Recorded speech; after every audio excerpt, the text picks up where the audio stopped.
ইন্নাদ-দীনা ইনদাল্লাহিল ইসলাম, আল্লাহর কাছে পছন্দনীয় নির্বাচিত পাঠানো ধর্ম হচ্ছে ইসলাম ধর্ম। হযরত আদম আলাইহিস সালাতু ওয়াস সালাম থেকে শুরু করে এই সমস্ত নবী ইসলামের পথে এসেছিলেন।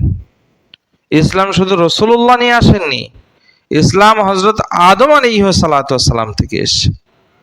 আল্লাহর কাছে এটাই পাঠানো ধর্ম, আর এর বিনিময়ে আল্লাহ তাবারক ওয়া তাআলা ফয়সালা করবেন। এই ইসলামের প্রচার প্রসারের জন্য আল্লাহ তাআলা যুগে যুগে নবী, রাসূল, পয়গম্বরদেরকে পাঠিয়েছেন এবং তেনারা দুঃখ কষ্ট নিয়ে দুনিয়াতে এই দিনের প্রচার প্রসার করে গেছেন।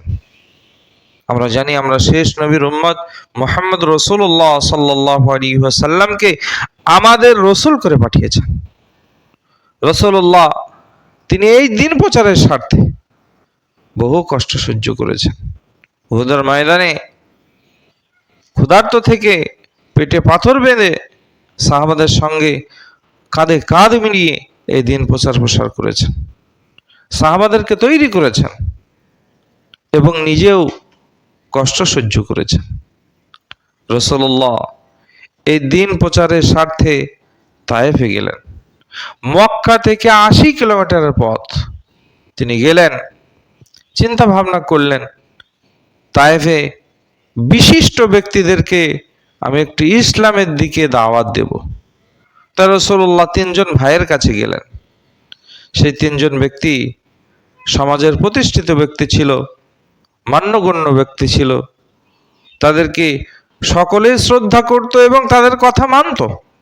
তাই রাসূলুল্লাহ ভাবলেন যে এদের কাছে যদি যাওয়া যায়, এরা যদি ইসলাম মেনে নেয়, বাকিদের মানা অতি সহজ হয়ে যাবে। আল্লাহ নবী গেলেন, তাদেরকে যখন এই ইসলামের দাওয়াত দিলেন, তারা অস্বীকার করে বসলো। তারা বলল, আর কেউ ছিল না যে নবী আপনাকেই পাঠানো হলো?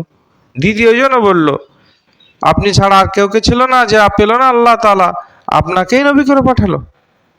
তৃতীয় একজন বলল যে আপনার সঙ্গে আমি না কথা বলতে চাই, না আপনার চেহারা দেখতে চাই। কেন? এই জন্য, যদি আপনি সত্যিকারই নবী হন, তাহলে আপনার সঙ্গে কথা বলার পর যদি আমি সেই কথাটি না মানি, তাহলে তো আমি ধ্বংস হয়ে যাব। আর আপনি যদি নবী না হন, তাহলে তো আপনি মিথ্যাবাদী, মিথ্যাবাদীর সঙ্গে আমি কথাই বলবো না। আল্লাহ নবী সাল্লাল্লাহু আলাইহি ওয়াসাল্লাম নৈরাশ হয়ে তাদের কাছ থেকে ফিরে এলেন, অন্য জায়গায় গেলেন। তারা কি করলো? আস্তে আস্তে তায়েফের যুবকদেরকে, বাচ্চাদেরকে লেলিয়ে দিল। দেখো দেখো দেখো, ওই ব্যক্তিকে চেনো? একটু পাগল, যাও তোমরা পাথর নিক্ষেপ করো, তাকে কষ্ট দাও। সঙ্গে ছিল নিজের পালক পুত্র যায়েদ বিন হারিস। রাসূলুল্লাহ সাল্লাল্লাহু আলাইহি ওয়াসাল্লাম সঙ্গে নিয়ে গিয়েছিলেন। যায়েদ রাদিয়াল্লাহু তাআলা আনহু বলেন, রাসূলুল্লাহর উপরে যখন পাথর নিক্ষেপ হতো, কখনো ডান দিক থেকে, কখনো বাম দিক থেকে, কখনো সামনে থেকে, কখনো পিছনে থেকে, যেদিক থেকে পাথর আসতো, আমি রাসূলুল্লাহর সেই দিকে গিয়ে ঢাল হয়ে নিজের শরীরকে সামনে পেতে দিতাম এবং রাসূলুল্লাহকে ওই পাথর থেকে বাঁচাতাম। যায়েদ রাদিয়াল্লাহু তাআলা আনহু বলেন, দীর্ঘ সময় এইভাবে ডানে বামে সামনে পিছনে থেকে রাসূলুল্লাহকে রক্ষা করে আমি নিজে ক্ষতবিক্ষত হয়ে গেলাম। আমার শরীর থেকে রক্তাক্ত হয়ে গেল, রক্ত ঝরতে আরম্ভ করলো। যখন আমি ক্লান্ত হয়ে গেলাম, অসুস্থ হয়ে পড়লাম, সেই সময় এক জায়গায় আমি বসে গেলাম।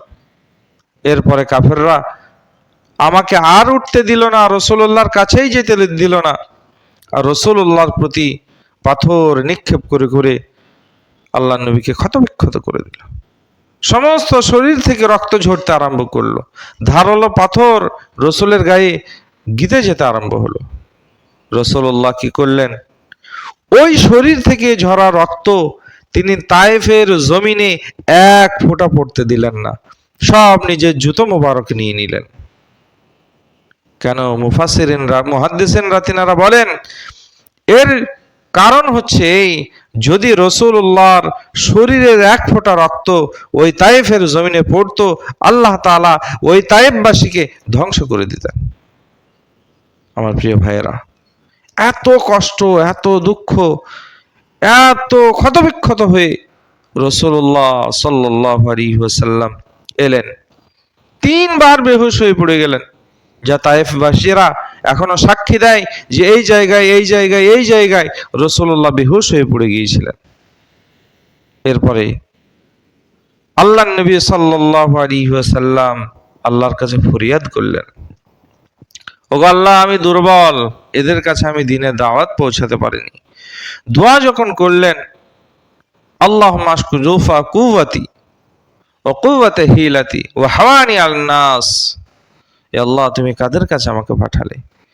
এই কথাটা শুনে আল্লাহ তাবারক ওয়া তাআলা সঙ্গে সঙ্গে জিবরিল আমিন আলাইহিস সালাতু ওয়াস সালামকে পাঠিয়ে দিলেন। আল্লাহ নবী জিজ্ঞেস করলেন, ও জিবরিল, তুমি এই মুহূর্তে কি ব্যাপার?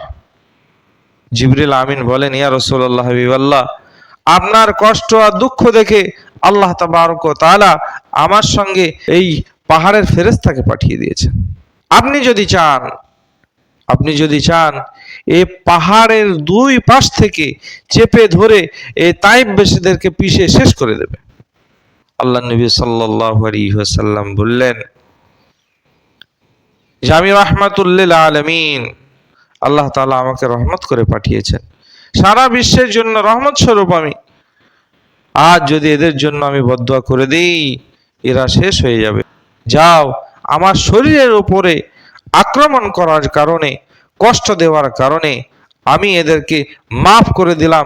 এরা না হয় এদের আগামী প্রজন্ম, তো এদের ঔরসে যে সন্তানগুলো আসবে, আল্লাহ চাইতো এরা আগামী দিনে আমার পরিচয় জানবে, আমাকে মানবে, আমাকে চিনবে।